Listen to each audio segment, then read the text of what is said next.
the mirror every day, how do you keep yourself motivated knowing that bad things are happening out there in the world and you can't do anything about it, but you're helping those of us that are still here? I'll be honest with you. First of all, thank you. Second of all,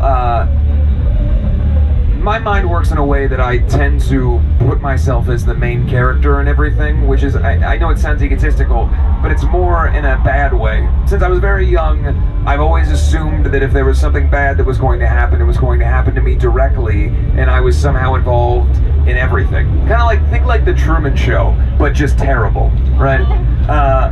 And from when I was a really young kid, that was always a worry that I had. I would lay awake at night and think, what if I'm involved in everything bad and everything good and all this stuff, and it would just drive me crazy. And as I've gotten older, there's a certain comfort in knowing that other people are going through things that I'm going through. And that's not to say that I'm comfortable with other people's misery. What I mean to say is that the connection that you feel when I'm feeling moments of anxiety and sadness, knowing that there's other people in the world who feel that way, there's a bond that can be developed. And so for me as an artist, my job is to try to put my experiences down onto paper, read them out, record the song, and you can maybe connect with it. And that's my job in this kind of network that we have.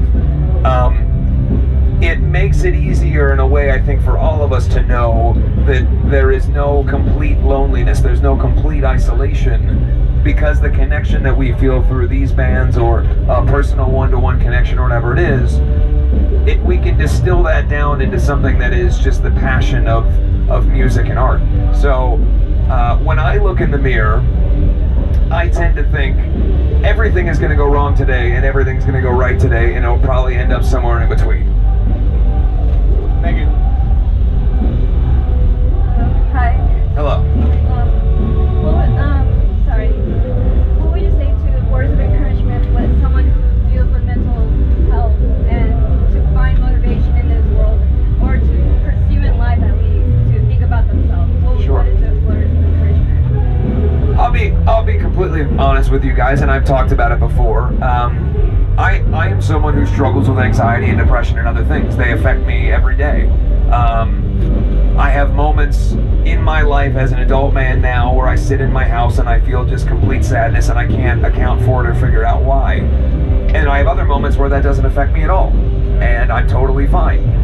What I have found is that in my life, my way of treating that sadness and anxiety is by creating. When I was very young, I didn't know what to do with those feelings, and I would see doctors and everything else, and I just never felt like I was getting a grip on why I had those feelings. And look, everyone's journey is different, but for me personally, I didn't start to feel whole until I realized that my mind works in a way that I absolutely want to be creating something and making something. And it doesn't have to be music or art. Sometimes it's just, I go clean the fucking kitchen, and I just listen to my thoughts, and I think about what I'm doing, and I'm doing something with my hands, and I'm trying to create, in that moment, a cleaner kitchen. Just something that I can do to take away the monotony of the thoughts that I may be having. One of the reasons why I enjoy sports so much, and I know people tease about, oh, he loves football or whatever, I love watching sports because I don't have anything to do with it at all. I never watched LeBron James and go, I would have done that this way. And my problem is that I personify everything. When I'm listening to a song or anything else, I tend to think about how that affects me too much. And then I start to feel like I can't create because I'm considering someone else's thing. So for me, a healthy hobby is watching sports that I have nothing to do with and just zoning out. Finding a moment to create, finding a friend that I can talk to about something that made me laugh one time, or remembering, and this is really important, and this is something that I've really only realized in the last couple of years, you feel exponentially better when you are better to other people. And that level of empathy and understanding that you may or may not feel towards the person next to you, to me, is make or break as to whether you can get through the day. I used to isolate myself because I felt like I was different and people wouldn't understand.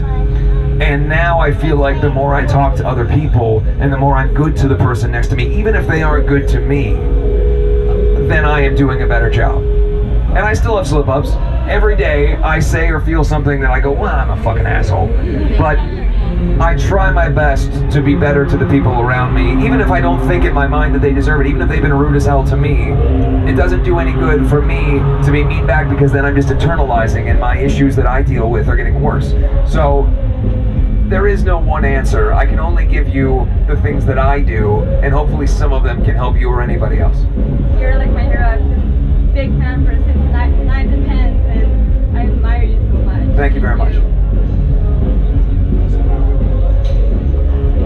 Hi Andy, I'm Lexi. Hi. I was wondering, what is your funniest tour story? My funniest tour story? Oh boy. I don't know if I should tell this one. Tell it. So when you have to go to the bathroom on a bus. Only number one. Well, yeah, so yes, but sometimes, yeah. Sometimes number two has to happen, right? There's no plumbing. Look, people shit, I'm just telling you. Sometimes number two has to happen, and that is something we call a hot bag. A hot bag is when you defecate into a bag. I'm sorry about this. You have to throw them away, right? Sometimes people are looking at where your bus is that are fans of what you do, and they want anything that comes off of your bus.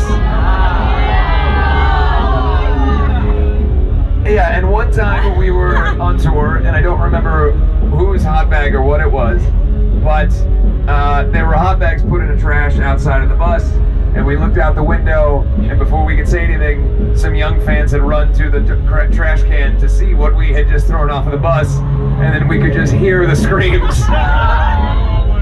And then they ran away, and we never saw them again. So there was a very sad surprise to two young people one time many years ago. And I still feel bad about that every day.